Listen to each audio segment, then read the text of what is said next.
Williams here. How are you? Coming to you today, Thursday, from Eastern Tennessee, where I now live. This has been a journey and a very happy one. Today we're going to talk about, is being bilingual considered a strength as you seek your first position as a paralegal, as you enter the paralegal career? And I have to tell you, yes. A resounding yes. It is very valuable. I want you to see it as an incredible strength.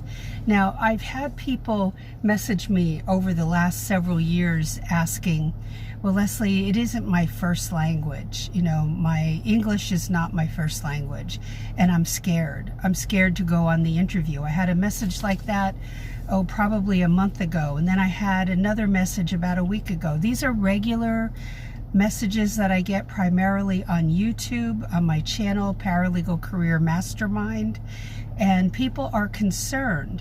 People from different countries who are attorneys there even, and wondering, can they land a paralegal job here? They don't want to go through law school in the U.S. They've already been down that road, but can they land a paralegal job? Absolutely. But the documents that you will be working on are all in English. And so what's my suggestion? That you scour Google, that you do research on Google, and there are documents all over Google, legal documents that you can put in, like a notice of appearance. That's the name of a document. A motion in limine, a motion to quash, Q-U-A-S-H. The motion in limine is spelled motion in and then L-I-M-I-N-E. There are so motion for sanctions, S-A-N-C-T-I-O-N-S. Look up these documents and look at the language that's in the documents. Not only is it in English, but it's in what I will say is legalese, in a legal language, and it will help to look at that language and then look up the words you don't understand. Little by little, you will start to add those words into your vocabulary. I didn't have that vocabulary, and I can't say that my English was the best. My grandparents, all of my grandparents pretty much, were immigrants to this country, and so our language, our English language, was a little bit off sometimes because we were mimicking what our the way they spoke and the way my parents spoke, and sometimes our English grammar wasn't the best. So I had to make some adjustments myself when I entered the legal field, especially. So there aren't really the greatest books out there on improving your English, so to speak. I would look at sentence structure, and in Spanish, for instance, the structure of the sentence is so completely different than English. So having taken Spanish many years ago, I had to think that way, you know, that where Spanish was never my first language and we didn't speak that in my home. So it was foreign to me, and I know how hard it is to learn another language. I studied French as well, completely different. So I became better with my grammar skills by watching how these documents were put together, and also how attorneys put their correspondence, their letters together. And I go into this in my cover letter secrets class as far as how to write a wonderful cover letter, but there are sections to any letter. And attorneys are pretty good. Most of them that I've worked for are wonderful in putting a letter together off the top of their head, and that had an impact on me. And I would look at those letters and go, oh, I see how they did that.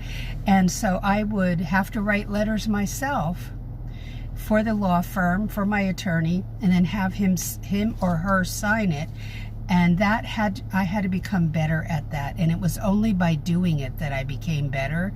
So my best suggestion is to look online at those documents, any documents you can find, and there are a bazillion of them online as examples, okay? So when you're looking for something like a motion to quash or a motion in limine, just put motion in limine sample or example in Google, okay? Use Google as your BFF. But I'll give you an example that I gave in my last video. In a town in Florida that was north of where I lived, about 45 minutes, it's north of Daytona Beach, called Palm Coast. A lot of people from Russia settled in Palm Coast. Would it be a valuable thing if you were in that city and you spoke Russian? The attorney would love to hire you, because then that attorney can tap into that community. See? So it's a marketing thing. It's a wonderful thing. In Miami, and especially throughout Central and South Florida, it is almost imperative that you be, fluent in Spanish as a paralegal. It's not 100% imperative, but boy, that's a valuable tool that you should have in certain parts of the country, because then attorneys can expand who their clientele is, and you can converse with the clientele easily, and that's valuable. That's a valuable skill.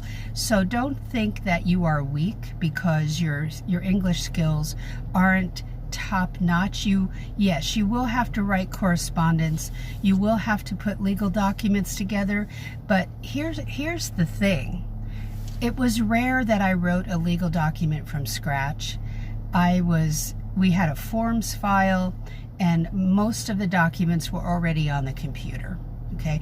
My attorneys wrote most of the briefs the legal briefs that they had to do, and I would have to proofread it and clean it up sometimes, and clean the grammar up.